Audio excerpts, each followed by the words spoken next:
అందరికీ మా కమిటీ తరఫున కలవచ్చి నమస్కారం చేస్తూ కృతజ్ఞతలు చేసుకుంటున్నాం. ఎక్కడైతే మహిళలు ముందుకు వస్తారో అక్కడే కార్యక్రమం సక్సెస్ అవుతుంది.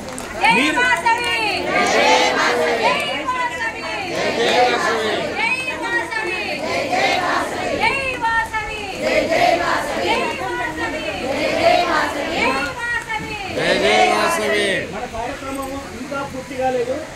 ఈ భోజనానంతరము కోలాటం ఉంటుంది. తర్వాత మనకు విశిష్ట అతిథులు వస్తున్నారు. మన డిప్యూటీ కమిషనర్ ఆఫ్ పోలీస్ వాడు మన వైశ్య వాడు వాళ్ళ ఇంటికి వాళ్ళ ఆఫీస్కి వెళ్తే దాదాపు గంట సేపు మనకు సమయం ఇచ్చి మనం ప్రోత్సహిస్తూ గైడెన్స్ చేశారు. వారు వస్తున్నారు. తర్వాత ఉప్పల శ్రీనివాస్ గారు వస్తున్నారు. తర్వాత ఇంకా ఇలాంటి వ్యక్తులు ఇద్దరు ముగ్గురు మనకు వచ్చేవాళ్ళు ఉన్నారు. వాళ్ళందరి యొక్క సంభాషణ వారి యొక్క గైడెన్స్ తీసుకున్న తర్వాత మన కార్యక్రమం పూర్తి అవుతుంది. కాబట్టి భోజనానంతరం మళ్ళీ మనందరం మళ్ళీ ఇక్కడే కలుసుకొని కోలాటం ఎట్లా చేద్దాము ఏంటిదనేది కొంచెం మీరే కార్యక్రమాన్ని చేసుకుంటూ అవసరమైతే ఈ గుడి చుట్టూ అయినా కానీ లేదు ముందు చేస్తారా అది కొంచెం ఆలోచించుకొని గుడి చుట్టే చేయొచ్చు. గుడి చుట్టూ బాగుంటుంది.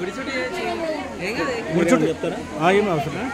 ఈ అందరికీ మరొకసారి థ్యాంక్స్ చెప్తున్నానండి. కొంచెం భోజనం రెడీ అవుతుంది అంటే కింద అన్ని పెట్టిన తర్వాత మన కిందికి పోదాం. రమ్మన్నారా చెప్పండి సార్. ఇక్కడ అవ్వడం ముఖ్యం కాదు, టేబుల్ మీద అన్ని కావాలి. టేబుల్ మీద అన్ని పెట్టిన తర్వాత కిందికి పోదాం. ఎందుకంటే మార్నింగ్ మనం లైన్ పెద్ద మంది అంట అక్కడ అయిపోయినా మార్నింగ్ మనం అన్ని తయారు చేసాం. ఒకటే వరకు ఒకటికి అందలేకపోయినాం. కాబట్టి ఇప్పుడు అన్ని తయారు చేసి టేబుల్ పెట్టిన తర్వాత బాగుంటుంది.